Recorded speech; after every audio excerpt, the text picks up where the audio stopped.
His Excellency Mr. Fernando Zavala, Chairman of the APEC CEO Summit 2024 and former Prime Minister of Peru, distinguished panelists, distinguished delegates from Indonesia, all the ministers attending.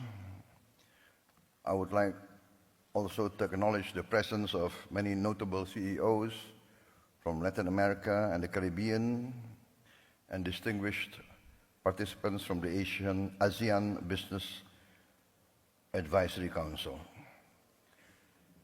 Ladies and gentlemen, I'm very honored to be invited to address this distinguished body.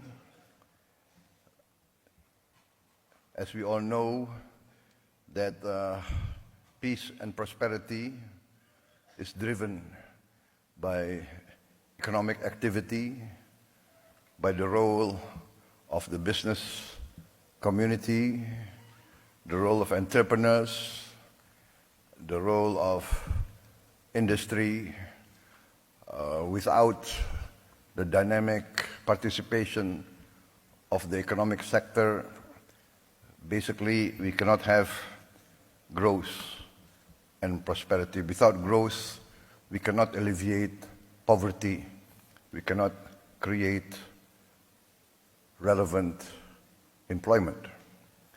Therefore, I am very happy and very honored to address you, the drivers of economic growth in the Pacific region. The Pacific region, I think, is one of the most dynamic areas of the world.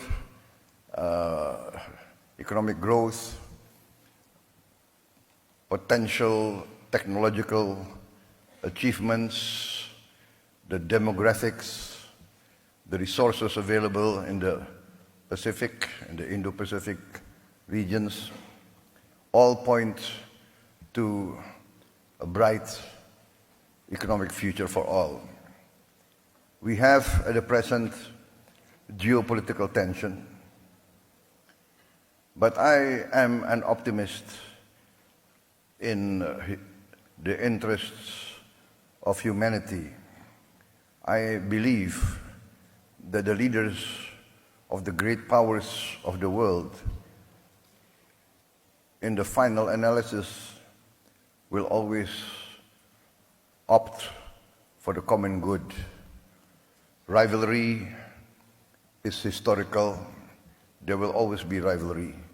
But our planet has become smaller. We are now in a planet full of technological breakthroughs.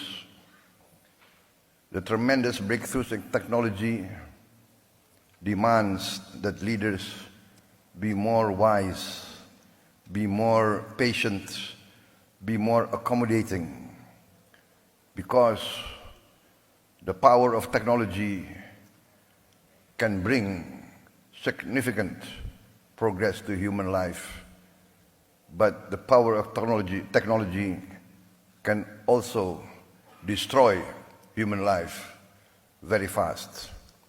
Therefore,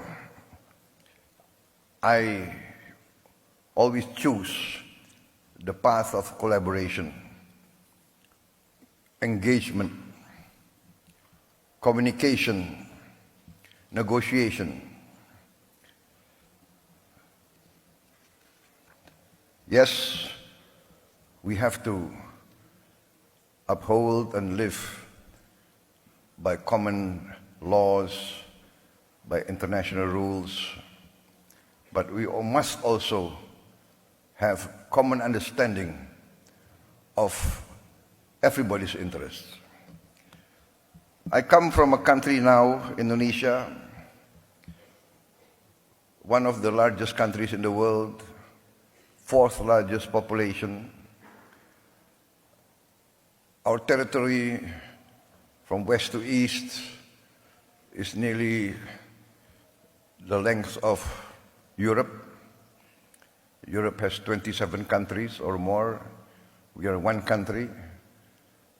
We have our significant challenges, but we are blessed with abundant resources, significant territory, land and water. We have the fortune of being able to, in a few years, be completely self-sufficient in energy, self-sufficient in green energy.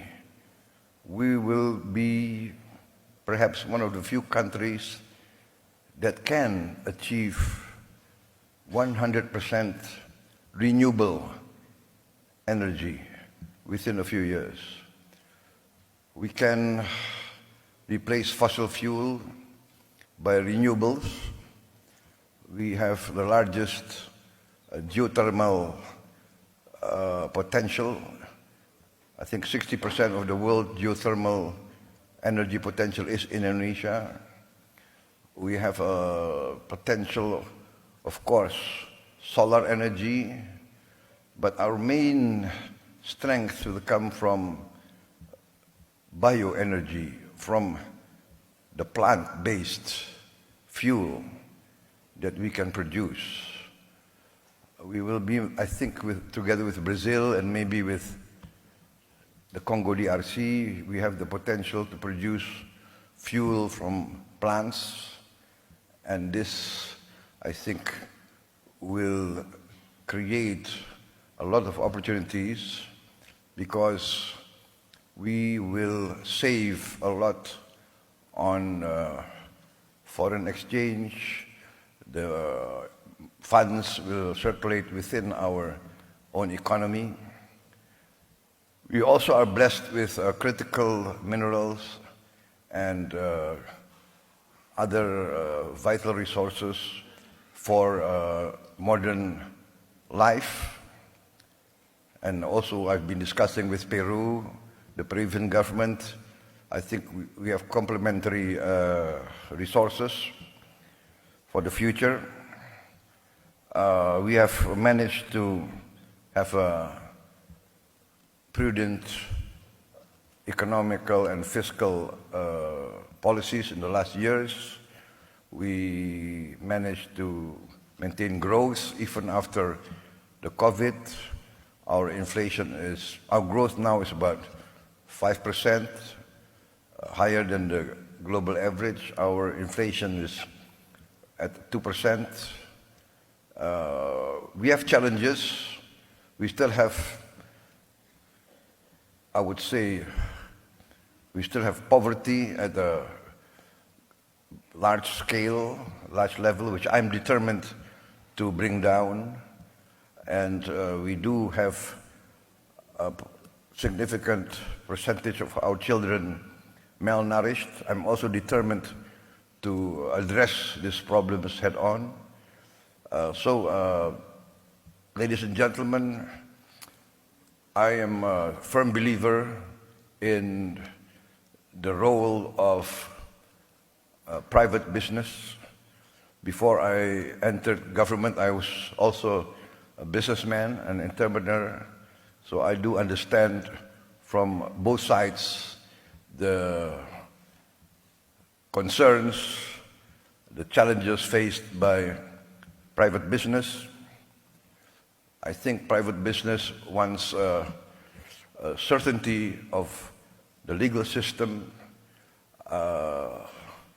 Private business wants favorable economic climate, political climate, stability, security, and good conditions, favorable incentives, and this we are addressing. We have liberalized our laws. We open the health sector for foreign health companies. We are opening our education sector. We invite foreign universities to open campuses. We are inviting foreign hospitals to open their branches in Indonesia. We are going forward with more incentives. We have created several special economic zones, and we will create more of these special economic zones in order to invite the modern and advanced leading-edge technology, especially as the traditional economy. For instance, we are very bullish on our maritime industry, fisheries. I think we are now 3/4 of our national territory is water. We have tremendous potential for, let us say, a well-planned fishery program, aqua farming, and a lot of processing industries. We are determined to industrialize by downstreaming our resources, processing our resources. We have 26 commodities which we are determined to have a processing industry. We calculate that we need investment of around $600 billion, and we invite foreign participants to come in and take part in this. And many of the companies have been involved in our economy for many, many years. We are also pushing for more exploration of oil and gas and other minerals. So, ladies and gentlemen, Indonesia is open for more business. I'm determined to protect all investments, to give favorable economic conditions, and to be involved in the major economic organizations of the world, and to work together with all of you to create mutual prosperity. I believe that prosperity can only come from peace. Peace comes from understanding. Understanding comes from engagement and negotiation. So I'm very happy to attend this APEC summit, to renew contacts, to introduce myself, to introduce my country, and to invite cooperation between all of you, the private sector of the Pacific Basin, the Pacific world, and together to achieve prosperity. Prosperity, in the end, I would say, guarantees peace and stability. Ladies and gentlemen, I think that concludes my remarks. And once again, thank you for inviting me, and I wish this APEC summit, this APEC CEO summit also to be very successful. Thank you very much.